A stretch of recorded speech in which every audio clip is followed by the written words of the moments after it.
And up they took proud Tarquin, and laid him on a shield, and 4 strong yeomen bare him still senseless from the field. But fiercer grew the fighting around Valerius dead, for Titus dragged him by the foot and Aulus by the head. "On, Latines, on!" quoth Titus, "see how the rebels fly." "Romans, stand firm," quoth Aulus, "and win this fight or die. They must not give Valerius to raven and to kite. For I, Valerius, loathed the wrong, and I upheld the right, and for your wives and babies in the front rank he fell. Now play the men for the good house that loves the people well." Then tenfold round the body the roar of battle rose, like the roar of a burning forest when a strong north wind blows. Now backward and now forward rocked furiously the fray, till none could see Valerius and none wist where he lay, for shivered arms and ensigns were heaped there in a mound, and corpses stiff, and dying men that writhed and gnawed the ground, and wounded horses kicking and snorting purple foam. Right well did such a couch befit a consular of Rome. But north looked the dictator, north looked he long and hard, and spake to Gaius Cossus, the captain of his guard. "Gaius, of all the Romans thou hast the keenest sight. Say, what through yonder storm of dust comes from the Latian right?" Then answered Gaius Cossus, "I see an evil sight. The banner of proud Tusculum comes from the Latian right. I see the prudent horseman, and far before the rest I see the dark grey charger. I see the purple vest. I see the golden helmet that shines far off like flame. So ever rides Mamilius, prince of the Latian name. Now hearken, Gaius Cossus. Spring on thy horse's back. Ride as the wolves of Apennine were all upon thy track. Haste to our southward battle, and never draw thy rein until thou find Herminius, and bid him come amain."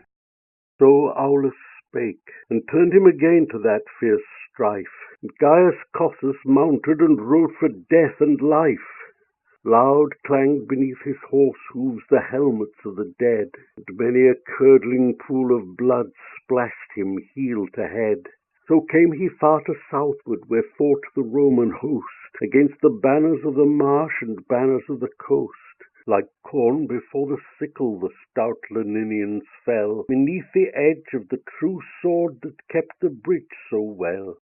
"Herminius, Aulus greets thee. He bids thee come with speed to help our central battle, for sore is there our need. There wars the youngest Tarquin, and there the crest of flame the Tusculan Mamilius, prince of the Latian name. Valerius hath fallen fighting in front of our array, and Aulus of the 70 fields alone upholds the day." Herminius beat his bosom, but never a word he spake. He clapped his hand on Auster's mane, he gave the reins a shake. Away, away went Auster, like an arrow from the bow. Black Auster was the fleetest steed from Aufidus to Po. Right glad were all the Romans, who in that hour of dread against great odds bare up the war around Valerius dead, when from the south the cheering rose with a mighty swell. "Herminius comes, Herminius, who kept the bridge so well." Mamilius spied Herminius, and dashed across the way. "Herminius, I have sought thee through many a bloody day. One of us two, Herminius, shall never more go home. I will lay on for Tusculum, and lay thou on for Rome." All round them paused the battle, while met in mortal fray the Roman and the Tusculan, the horses black and grey. Herminius smote Mamilius through breastplate and through breast, and fast flowed out the purple blood over the purple vest. Mamilius smote Herminius through headpiece and through head, and side by side those chiefs of pride together fell down dead. Down fell they dead together in a great lake of gore, and still stood all who saw them fall, while men might count a score. Fast, fast, with heels wild spurning, the dark grey charger fled. He burst through ranks of fighting men, he sprang o'er heaps of dead.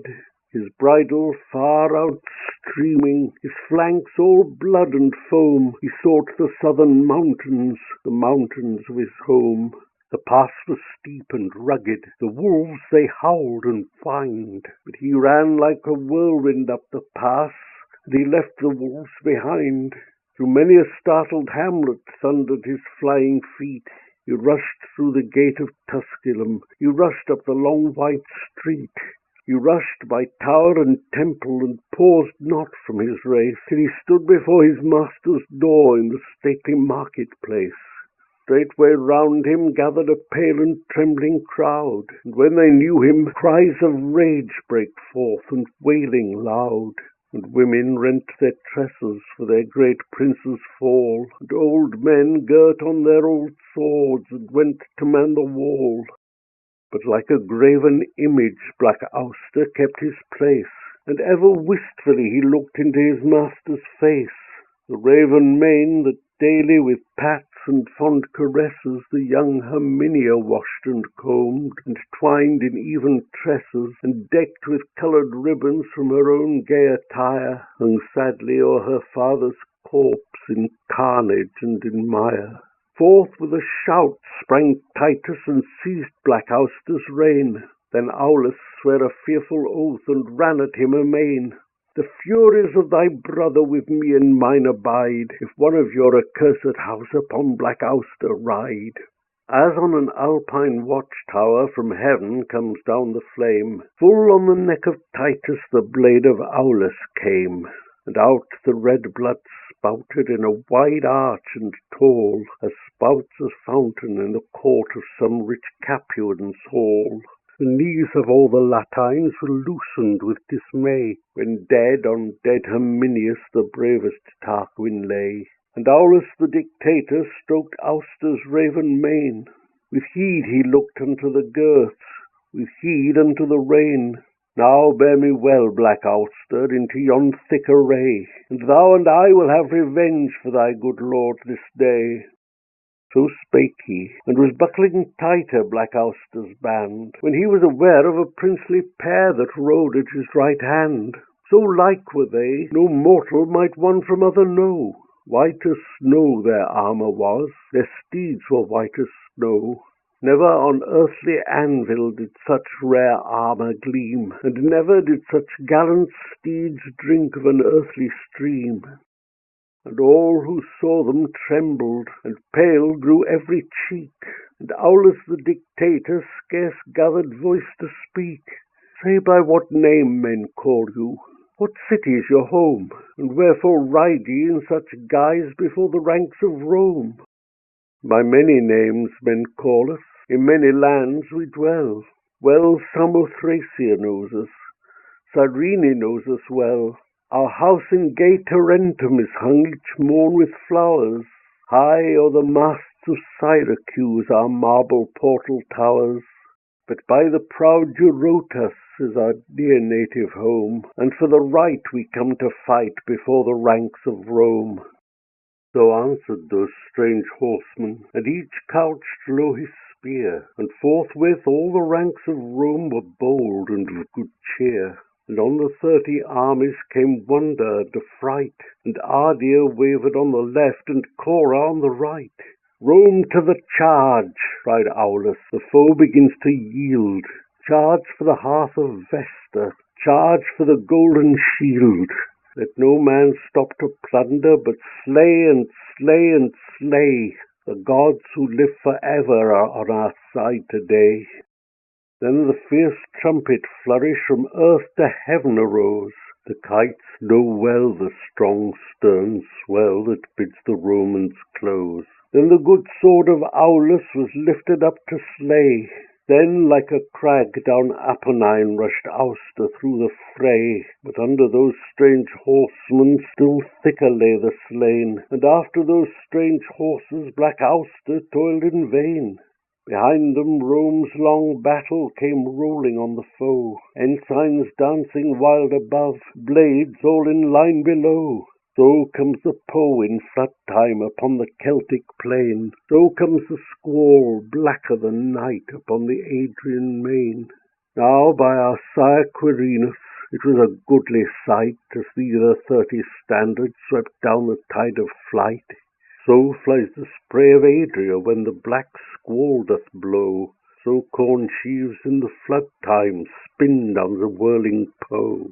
False Sextus to the mountains turned first his horse's head, and fast fled Ferentinum, and fast Lanuvium fled. The horsemen of Nomentus spurred hard out of the fray, the footmen of Philitrae threw shield and spear away, and underfoot was trampled amidst the mud and gore the banner of proud Tusculum that never stooped before. And down went Flavius Faustus, who led his stately ranks, and where the apple blossoms wave on Anio's echoing bank, and Tullus of Arpinum, chief of the Volscian age, Ametius with the long fair curls, the love of Anxur's maid, and the white head of Vulso, the great Arician seer, and Depos of Laurentum, the hunter of the deer. And in the back false Sextus felt the good Roman steel, and wriggling in the dust he died like a worm beneath a wheel. And flyers and pursuers were mingled in a mass, and far away the battle went roaring through the pass. Sempronius Atratinus sat in the eastern gate. Beside him were 3 fathers, each in his chair of state. Fabius, whose 9 stout grandsons that day were in the field, and Manlius, eldest of the 12 who keep the golden shield, and Sergius, the high pontiff, for wisdom far renowned. In all Etruria's colleges was no such pontiff found. And all around the portal, and high above the walls, stood a great throng of people, but sad and silent all. Young lads and stooping elders that might not bear the mail, matrons with lips that quivered, and maids with faces pale. Since the first gleam of daylight, Sempronius had not ceased to listen for the rushing of horse hoofs from the east. The mist of eve was rising, the sun was hastening down, when he was aware of a princely pair fast pricking towards the town. So like were they, man never saw twins so like before. Red with gore their armour was, their steeds were red with gore. Hail to the great asylum, hail to the hilltops 7, hail to the fire that burns for aye, and the shield that fell from heaven. This day by Lake Regillus, under the Porcian height, all in the lands of Tusculum was fought a glorious fight. Tomorrow your dictator shall bring in triumph home the spoils of 30 cities to deck the shrines of Rome. Then burst from that great concourse a shout that shook the towers, and some ran north and some ran south, crying, "The day is ours!" But on strode these strange horsemen with slow and lordly pace, and none who saw their bearing durst ask their name or race. On rode they to the forum, while laurel boughs and flowers from housetops and from windows fell on their crests in showers. When they drew nigh to Vesta, they vaulted down amain, and washed their horses in the well that springs by Vesta's fane. And straight again they mounted, and rode to Vesta's door. Then like a blast away they passed, and no man saw them more. And all the people trembled, and pale grew every cheek, and Sergius the high pontiff alone found voice to speak. The gods who live for ever have fought for Rome today. These be the great twin brethren to whom the Dorians pray.